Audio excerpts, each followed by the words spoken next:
오늘 우리에게 주시는 말씀은 열왕기하 4장 29절에서 37절의 말씀입니다.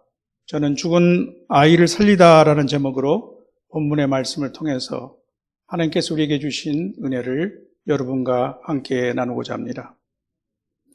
본문은 엘리사 선지자가 죽은 아이를 살리는 한 놀라운 이적에 관한 이야기입니다. 잠깐 그 배경을 살펴보겠습니다. 이스라엘 서북쪽에 있는 갈멜산이 있죠. 그 갈멜산에서 한 30km 정도 떨어진 작은 수넴이라고 하는 마을이 있습니다. 이 마을에는 한 여인이 살고 있었습니다. 그런데 이 수넴 마을에 갈멜산에 거주하는 선지자 엘리사가 가끔 들려오는 것이죠. 그런데 이 하나님의 사람을 주목하고 이 여인은 선지자를 극진히 대접했을 뿐만 아니라 자기 집에 선지자를 위한 거처를 마련해 주었습니다. 재물을 참 지혜롭게 쓸 줄 아는 여인이죠.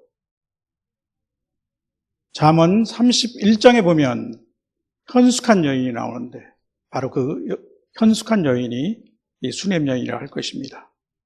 또 사무엘상 25장에 보면 다윗이 쫓겨다닐 때 다윗을 알고 자기 남편은 다윗을 모르는 다윗을 문전박대했지만 그 다윗을 극진히 모신 현숙한 여인이셨죠.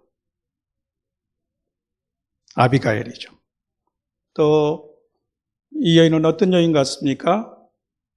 에베소에 바울 사도를 만났던 자주 옷감 장사 루디아와 같은 여인이라고 할 수 있을 것입니다.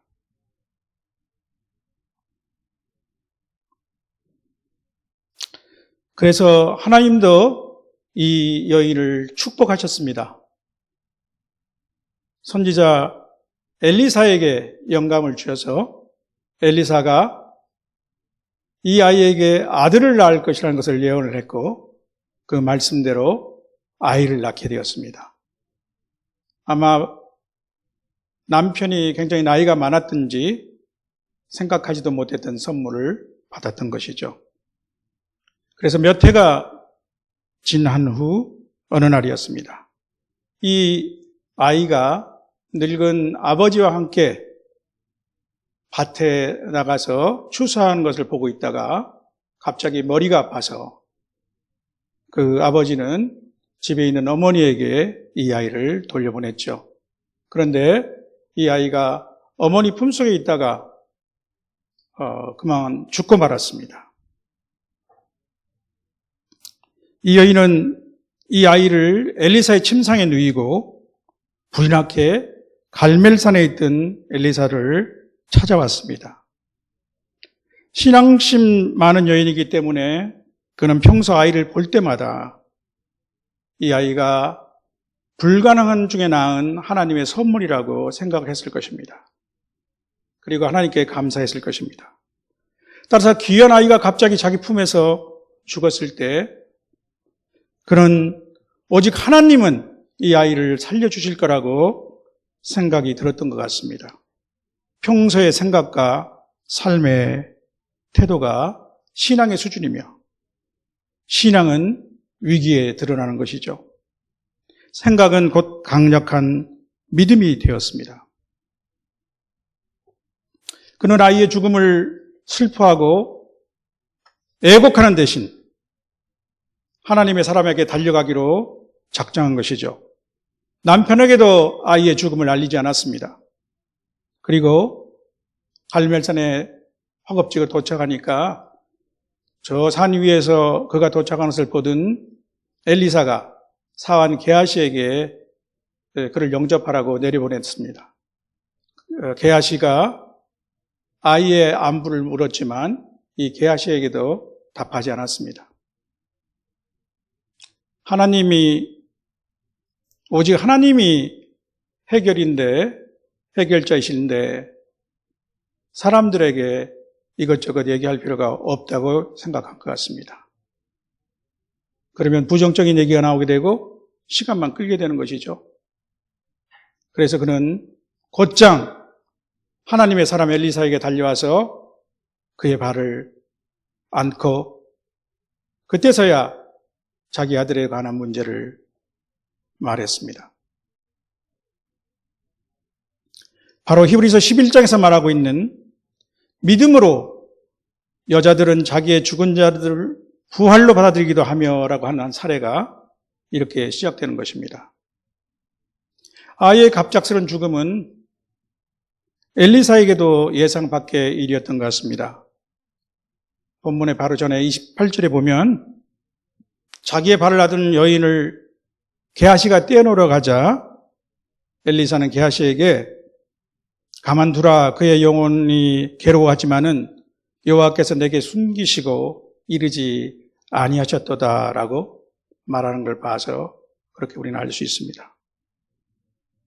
어쨌든 이제 숙제는 하나님의 사람 엘리사에게로 넘어갔습니다. 오늘 본문 말씀의 시작입니다. 29절을 이렇게 보시죠. 엘리사의 첫 대응은 시원치 않았습니다. 사환 게하시에게 그의 지팡이를 주면서 빨리 아이에게로 가서 그의 지팡이를 아이 얼굴에 놓으라고 했습니다. 그렇게 한 이유는 잘 알 수 없지만 어쨌든 상황에 대해서 별로 시원찮은 대응이었던 것 같이 보입니다. 학자들 중에는 이러한 지팡이를 얼굴에 대는 것이 귀신을 쫓아내는 그 당시에 어떤 관례에 따른 것이 아닌가라고 생각하기도 합니다. 아무튼 모세의 지팡이도 아닌데 엘리사의 지팡이가 어떤 능력을 발휘할 리는 만무했던 것이죠. 그 지팡이는 선지자 자신의 몸에서 떨어진 감각 없는 물건에 지나지 않기 때문입니다. 우리가 교훈과 교리, 예화 이런 것들을 통해서 진리의 말씀을 가르쳐주지만 우리가 전하는 그 진리가 우리의 내면과 별개의 것으로 우리 영혼의 무게가 실리지 않는다면 죽은 영혼을 살릴 수 없습니다. 또한 모세의 지팡이라고 할지라도 그 모세의 지팡이가 특별한 힘이 있는 것이 아니라 하나님께서 도구로 사용하셨을 때만 힘이 있는 것이죠. 복음을 전하는 우리도 항상 우리가 이 보배를 질그릇에 가졌으니 이는 심히 큰 능력은 하나님께 있고 우리에게 있지 않음을 알게 하려 하심이라 하는 말씀을 명심해야 할 것입니다.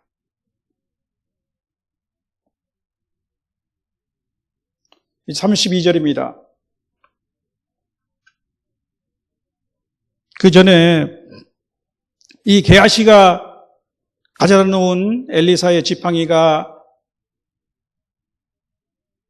아이를 살릴 수 없었다는 것은 여인이 먼저 알았죠. 그래서 이 여인은 엘리사를 결코 떠나지 않겠다고 애원했습니다. 그래서 이 여인의 간청에 의해서 결국 엘리사가 일어나서 여인의 뒤를 따라가서 그의 집으로 가는 것입니다. 32절에 엘리사가 그 여인을 따라 집에 도착했습니다. 이 32절에 보면 성경은 엘리사가 집에 들어가서 보니 아이가 죽었는데 자기의 침상에 누였는지라고 기술하고 있습니다. 여기서 다시 아이가 죽었다고 하는 것을 강조하는 표현이 있습니다. 그 이유는 무엇일까요? 아마도 아이의 상태가 기절했거나 또는 깊은 어떤 잠에 빠진 것이 아니라는 것을 강조하고 죽었다는 것을 강조하기 위해서겠죠. 또 어쩌면 엘리사가 당면한 그 문제가 굉장히 엄중하다는 것을 드러내는 표현인지 모르겠습니다. 아무튼 죽은 아이는 엘리사의 침상에 누워 있었습니다. 선지자가 평소에 말씀을 묵상하고 하나님께 기도하고 때로는 또 고단한 몸을 누이든 그래서 쉼을 얻었든 그곳에 아이가 누워 있는 것입니다. 33절에 보면 이제 이 방에 문이 닫히고 엘리사와 죽은 아이 두 사람만 남았습니다. 엘리사가 기도했습니다. 전에 엘리사의 스승 엘리야가 사르밧 과부의 아들이 죽었을 때도 아주 유사한 장면이 있었죠. 열왕기상 17장입니다. 제가 한번 읽어보겠습니다. 열왕기상 17장 19절에서 20절 말씀인데요. 엘리야가 그에게 그의 아들을 달라 하여 그를 그 여인의 품에서 받아 안고 자기가 거처하는 다락에 올라가서 자기 침상에 누이고 여호와께 부르짖어 이르되 내 하나님 여호와여 주께서 또 내가 우거하는 집 과부에게 재앙을 내리사 그 아들이 죽게 하셨나이까 이렇게 기도했던 장면이 있었습니다. 오직 기도만 기적을 일으킵니다. 영혼을 살리는 최고의 비결은 능력 있는 간구에 있습니다. 34절에 기도 후에 엘리사 선지자가 이상한 행동을 하기 시작했습니다. 그 구절만 보면 상당히 민망하기까지 한 장면이죠. 그가 아이 위에 올라가서 엎드려 자기 입을 아이의 입에, 그리고 자기 눈을 아이의 눈에, 그리고 자기의 손을 아이의 손에 대고 그의 몸에 엎드리는 것입니다.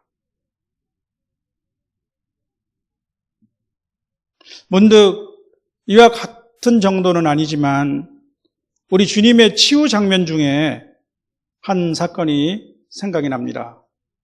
혹시 여러분께서는 어떠한 장면이 생각이 납니까?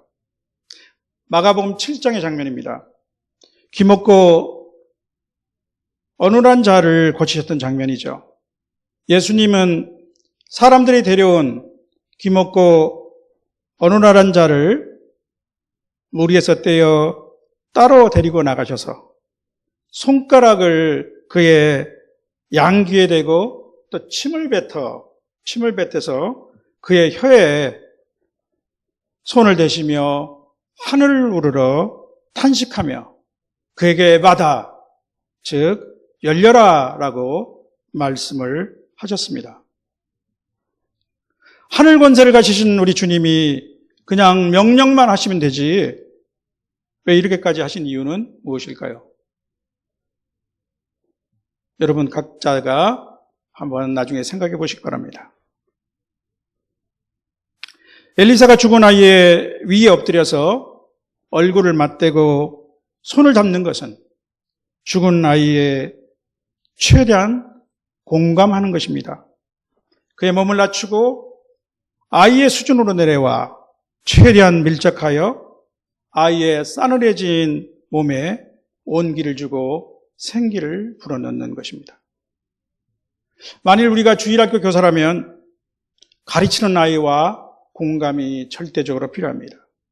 그 아이의 성격과 습관, 기질에 적응하고 그들의 눈높이에서 사물을 바라보며 그들의 행동에 담긴 의도를 읽을 수 있어야 합니다.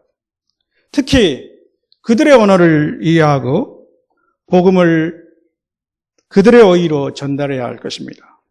참으로 쉽지 않은 일이죠. 그래서 저는 유치부와 아동부 교사들을 위해 지혜를 주시기를 기도하며 그들의 수고에 감사의 박수를 보내고 싶습니다. 재작년 늦가을에 당시 만 3세가 채 되지 않던 제 손자와의 대화 장면이 생각이 납니다. 아파트 마당 안에 모든 나뭇잎이 떨어지고 유독 새까맣게 변해버린 한 나무가 있었습니다. 그랬더니 이 아이가 눈이 번쩍하더니 이 나무를 가리키며 저에게 저 나무는 왜 안 죽었느냐고 묻는 것입니다. 아마 그 며칠 전에 제가 저 나무는 죽은 것이 아니라고 얘기를 해준 것을 기억했던 것 같습니다. 그리고 자기 간에는 자기가 갖고 있는 지식을 재확인하고 또 한참 말을 배울 때이기 때문에 자기의 어휘 실력을 과시하면서 또 새로운 어휘를 배우려는 그런 시도였던 것 같습니다. 그런데 저는 그 아이의 제한된 어휘를 사용해서 그 나무가 죽은 것이 아니라는 것을 설명해야 하겠습니다. 얼마나 어려웠는지 모릅니다. 겨울도 모르고 봄도 아직 그의 어휘 속에는 없습니다. 그리고 사실 죽음이 무엇인지 알지 못하는 상태겠죠? 이런 아이에게 그가 만족할 정도로 지적 이해를 시키는 것은 정말로 어려운 일이었습니다. 저는 그때 문득 하나님과 영적인 것에 관한 우리의 이해 과정도 이런 것이구나 하고 생각을 하게 되었습니다. 성경이 천지 창조로부터 우리 인간의 구원에 이르는 그 심오한 진리를 수천 년의 세월을 두고 우리의 제한된 어휘로 또 우리의 제한된 지적 능력 안에서 얼마나 잘 설명하고 있는지 새삼 깨닫게 되었습니다. 또한 그 심오한 진리를 조명하여 깨닫게 해주시는 성령님 얼마나 감사한지 느끼게 되었습니다. 특히 주님은 하나님 나라의 신비를 비유를 사용해서 얼마나 쉽게 설명하시며 또 수가 마을에서 그 우물가의 그 여인을 만나서 대화하셨던 것처럼 얼마나 사람의 마음을 감동시키고 공감시켜서 그 마음을 열어놓습니까? 이렇게 우리 복음 전도를 하는 사람들은 최대한 상대가 처한 상황에서 그를 이해하고 그의 감정을 공유할 수 있도록 노력해야 할 것입니다. 바울 사도는 사람들에게 복음을 전하기 위하여서 유대인들에게는 유대인과 같이 되고 율법 아래에 있는 자들에게는 자신이 율법 아래에 있지 않지만 율법 아래에 있는 자 같이 되었다고 말하고 있지 않습니까? 또한 엘리사가 그의 몸으로 아이를 덮는 것은 연민과 긍휼로 그를 감싸는 것입니다. 우리는 거리를 둔 상태에서 그저 복음만 전달하는 것이 아니라 그들의 처한 상황, 하나님의 진노 아래 놓여 있는 그 죽음의 절망의 상황에 대해서 안타까움을 느끼고 진정한 슬픔을 느껴야 하는 것입니다. 오히려 그들은 위장된 평화와 또 불확실한 재물의 부여에 속아서 임박한 멸망을 전혀 느끼지 못하고 있을 수도 있습니다. 주님이 또 그렇게 말씀하셨죠. 노아가 방주에 들어가던 날까지 사람들이 먹고 마시고 장가들고 시집가더니 홍수가 나서 그들을 다 멸망시켰으며 롯의 때에도 사람들이 먹고 마시고 사고 팔고 신고 집을 지었다고 하셨습니다. 34절 하반절에 보면 이윽고 아이의 살이 따뜻해졌습니다. 노 선지자의 체온으로 식어버린 시신이 여간에서 따뜻해질 수 있겠습니까? 아마 하나님의 능력이 아니면 불가능한 일일 것입니다. 성령의 역사입니다. 그러나 아직은 이것으로 기뻐할 때는 아닙니다. 엘리사의 사명은 죽은 아이의 생명을 되찾는 것이기 때문입니다. 우리가 복음을 전하는 목적도 마찬가지입니다. 복음에 대한 호의적 반응이나 단순한 반성을 바라는 것이 아닙니다. 반성이 아니라 회개입니다.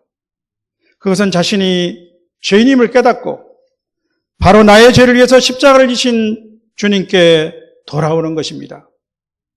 어둠에서 빛으로, 죄의 종에서 하나님의 자녀로, 죽음에서 생명으로 본질적 변화를 얻게 하기 위함입니다. 35절입니다.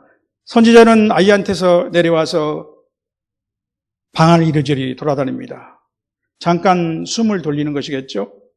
그러나 의자나 방바닥에 주저앉아 있지 않는 것을 보아서 하나님의 능력을 강구하는 선지자의 갈망과 탄식, 초잠을 드러내는 움직임으로 봐야 할 것입니다. 그리고 엘리사는 다시 아이 위에 올라가 아까와 같은 동작으로 엎드리고, 그러자 아이가 7번 재채기를 하고 눈을 떴습니다. 7번의 재채기. 그것은 아이가 살아났다는 표시입니다. 생명의 반응인 것이죠. 엘리사에게 그것보다 기쁘고 아름다운 소리는 없었을 것입니다. 오늘 이야기는 이렇게 해피엔드로 끝이 납니다. 죽은 아이가 살아났습니다. 부모에게 이보다 더 큰 기쁨이 어디 있겠습니까? 이 여인의 기쁨은 말할 것도 없고, 또 아이가 아픈 줄 알았지만 죽었다는 것은 몰랐던 그 남편이 뒤에 이 소식을 듣고 얼마나 기뻐했겠습니까? 그들은 선지자에게 감사하고 또 하나님께 영광과 찬양을 올렸을 것입니다. 이 땅에서 죄인 하나가 돌아서서 회개할 때 하늘에서 이렇게 큰 기쁨을 있다고 했는데, 우리의 전도로 한 영혼이 살아난다면 이러한 기쁨을 우리 하나님께서 이 기쁨을 맛보시는 것입니다. 사랑하는 성도 여러분, 오늘 본문 안에서 어떻게 죽은 어린아이가 살아나게 되었습니까? 두말할 것도 없이 그것은 아이 엄마인 수넴 여인의 믿음의 강구와 또 이에 반응한 선지자 엘리사의 온몸과 영혼을 던지는 헌신에 하나님께서 능력을 행사하신 것입니다.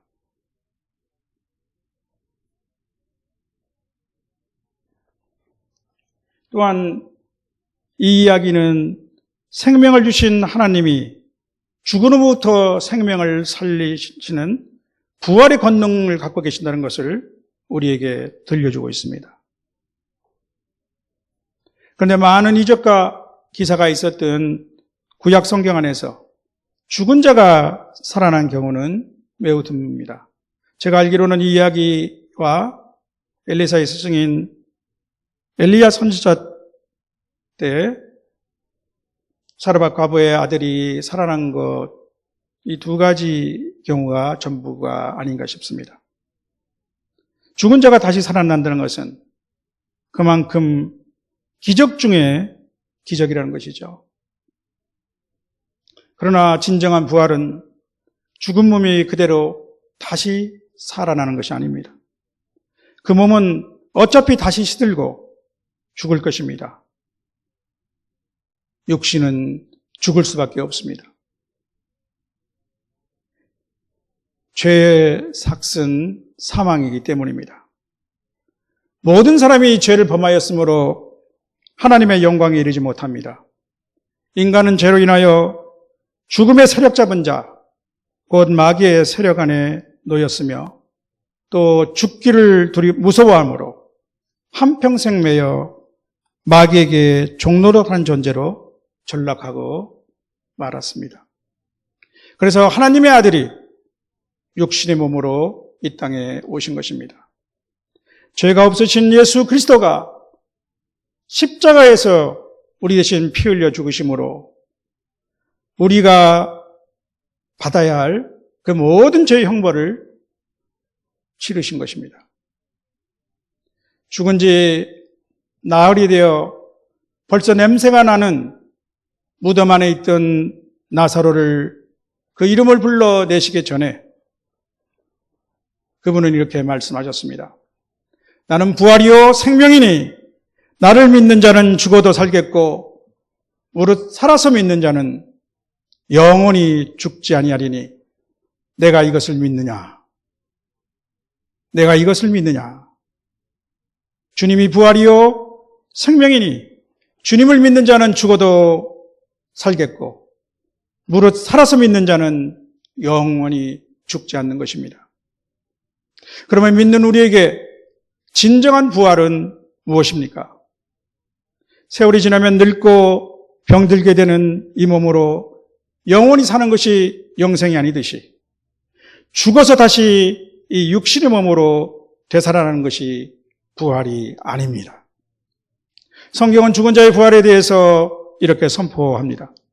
그것은 썩을 것으로 신고 썩지 아니할 것으로 다시 살아나며 욕된 것으로 신고 영광스러운 것으로 다시 살아나며 악한 것으로 신고 강한 것으로 살아나며 육의 몸으로 신고 신령한 몸으로 다시 살아나는 것입니다.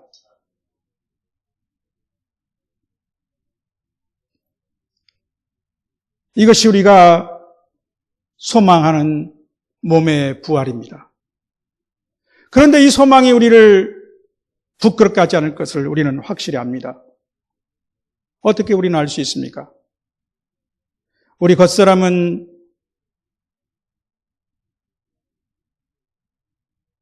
낡아지죠. 그러나 우리의 속사람은 날로 새로워지는 것을 우리가 알기 때문입니다. 그리고 또 하나님께서 우리에게 주신 성령으로 말미암아 우리 마음에 하나님을 사랑하는 그 하나님의 사랑이 부음받았기 때문에 우리는 이 소망이 헛되지 않을 것을 아는 것이죠. 성도 여러분, 오늘 죽은 아이를 살리는 엘리사의 기적 이야기가 우리에게 들려주는 말씀은 무엇입니까? 여호와 하나님은 죽은 아이를 살리는 능력을 엘리사에게 주셨습니다. 그러나 오늘 우리에게는 복음을 주셨습니다. 엘리사는 단지 한 아이를 살렸지만 우리에게 주신 복음, 이 복음은 모든 믿는 자에게 구원을 주시는 하나님의 능력입니다. 모든 죄인을 위하여 죽으신 예수 그리스도의 십자가의 복음입니다. 죄와 허물로 죽어 있는 자를 일으키는 부활의 능력입니다. 선지자 엘리사의 발을 아는 수냄 여인의 간절한 애원과 죽은 아이 위에서 온몸을 감싸는 엘리야의 열심이 이제 우리 것이 되어야 하지 않겠습니까? 한 죽은 아이가 살아난 것처럼 나의 간절한 눈물의 강구가 내가 전하는 복음이 나의 가족과 친구와 많은 사람의 생명을 살리는 하나님의 능력이 되기를 주님의 이름으로 축원합니다.